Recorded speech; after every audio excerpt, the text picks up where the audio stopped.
Hello and welcome back to the Mix Academy. I'm David Glenn with themixacademy.com. Today's tutorial is going to come to you straight out of one of my premium courses or from one of my mix breakdowns. We've got links in the description below if you want to check out more, but I also want to give you a heads up. We've got a newly unlocked multi-track archive where you're going to be able to download free multi-tracks just for signing up on the email list. You got that link in the description below. It's going to be the song of the month, as well as I've got a huge collection of multi-tracks featuring multiple genres for you guys to download. They are resume friendly, so you can mix it, use it on your resume, promote your services, and all that good stuff and more at themixacademy.com. I hope you enjoy this one.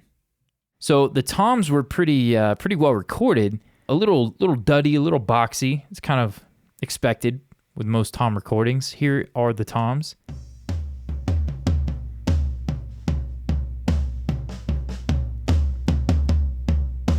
Okay, so if you're doing indie, singer-songwriter, anything where you want a boxy kind of tom sound, you'd probably add even a little bit more to that recording there. Let me come out here and see if there's a fill we can loop.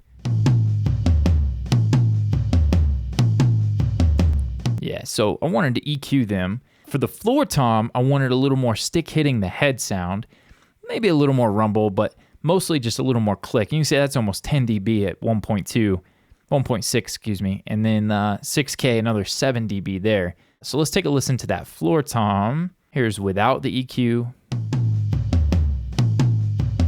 It's too dull. It's not gonna cut through those guitars. And then let's add the EQ. And it's still, I mean, we're talking 10 dB in two different spots just about, and it still didn't cut through the mix as much as I wanted it to. For the rack tom, I felt like it had no weight. So you can see I'm adding almost 10 dB at 23 hertz. Obviously, there's not much down there to begin with, but it's gonna affect the stuff over here at 70 to 100 hertz. You're gonna see a lot of energy down here, and that helped the rack tom match the floor tom's weight. I also scooped quite a bit in this one, and there was something at 2K bothering me, so took out there, and just a little bit of trial and error. So let's take a listen to the rack before. A little thin sounding, and then with it. So maybe a little too dark, but if I remember correctly, I did this EQing after I engaged my tom processing. So maybe we should have worked the other way around, but in my template, I have the VCC, virtual channel from Slate. This is just kind of in there. Moving on from that, I have the Pro MB. This is a preset from the Waves linear multiband. This is Floor Tom 1. I love it. Gives that Fletcher Munson, very scooped vibe. I use it all the time. It's just kind of a go-to. I don't ever even really touch it. It's just something I use one day. It sounded great, and I kind of turn it on, and if it works, it works. If not, I get rid of it. Here's without it.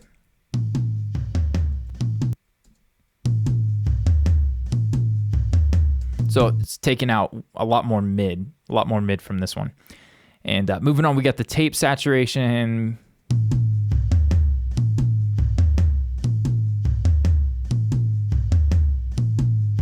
Actually, this was counterproductive because this seems to, let's see, I used to have the Studer.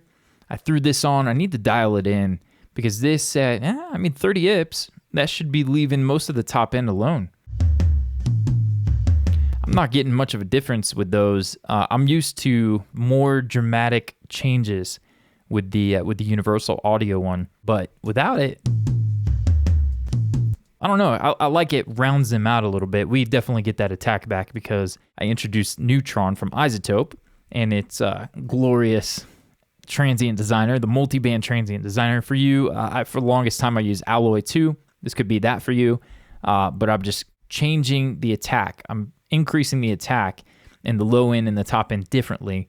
The attack in the low end, you may push that up 3, 4, 5, 10 dB, whatever you're feeling. At some point, it's going to break up and feel a little awkward, and so you can kind of back it off a little bit, but it'll break up differently at different points than maybe the attack in the upper mids and the top end. So this I wanted more stick hitting the head, a lot more. Here's without it, and with it.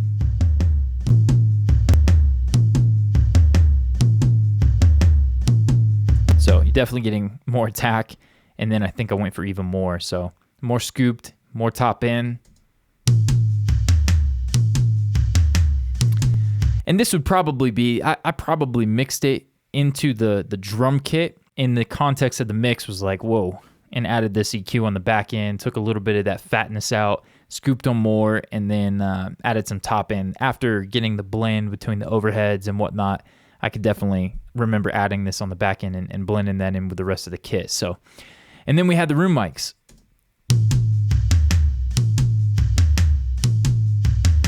I don't think we use the drum crush or the drum distortion. We'll turn those off. And our toms are now scooped and our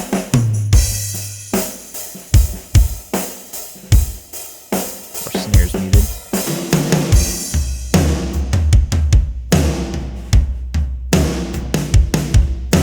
Yeah.